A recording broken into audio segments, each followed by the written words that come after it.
Esto es una... Vamos a ver. Eh, hay dos corrientes en esto, ¿no? Una, que todos los parámetros del universo, o sea, la velocidad de la luz, la constante de Planck, la carga del electrón, etcétera, etcétera, hasta una precisión enorme tienen que ser así. Porque si no hubieran sido así, la vida nunca se habría podido desarrollar, ¿no? Este es uno de los principios.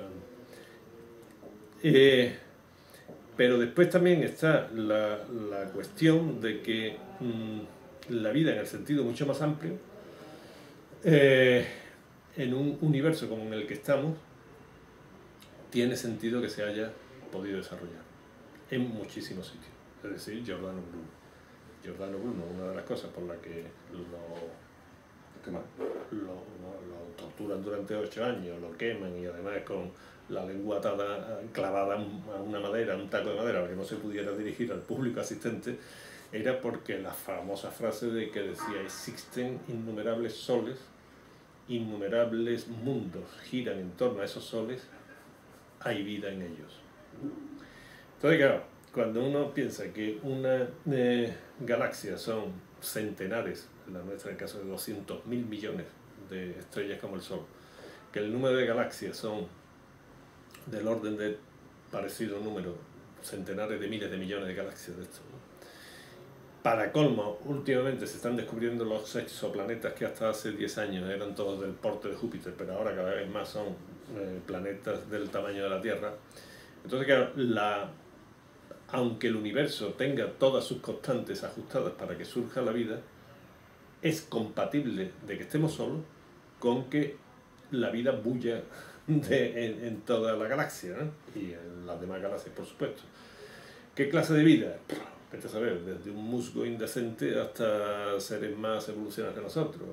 Ya habrán evolucionado hacia la mística o hacia la tecnología, estarán en una fase o en otra, o serán simplemente herbívoros, o serán bacterias, no se sabe.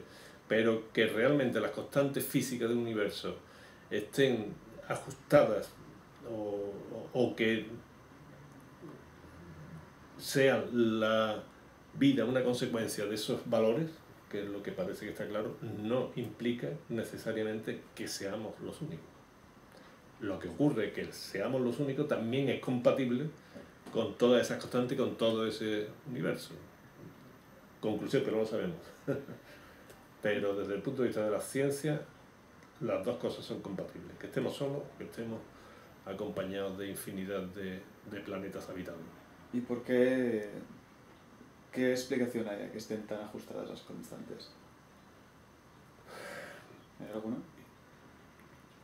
Puede que sea simplemente que se quedaron así, ¿no? Es decir, que no hace falta una mano que las ajuste, sino que están ajustadas. Ajustadas significa que si una variara por alguna, o sea, si no fuera constante, sino que alguna variara, la constante de estructura fina, cualquiera de la física, entonces ya los átomos serían inestables, la materia no podría, colapsaría, y en conclusión no estaríamos aquí. Eso significa nada más, ¿eh? No sé, que aquí no hay mística ninguna.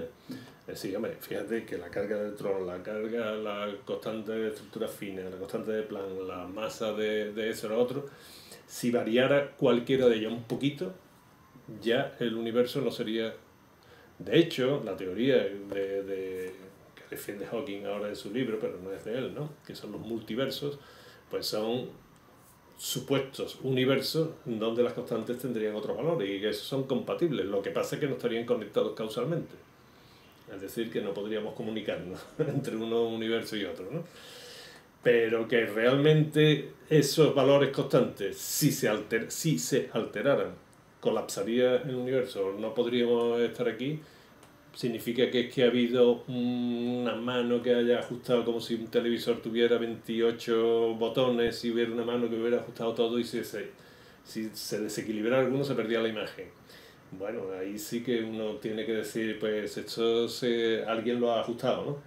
Pero realmente el universo es que puede que en su evolución haya terminado en estos valores, pero no necesariamente que se hayan provocado.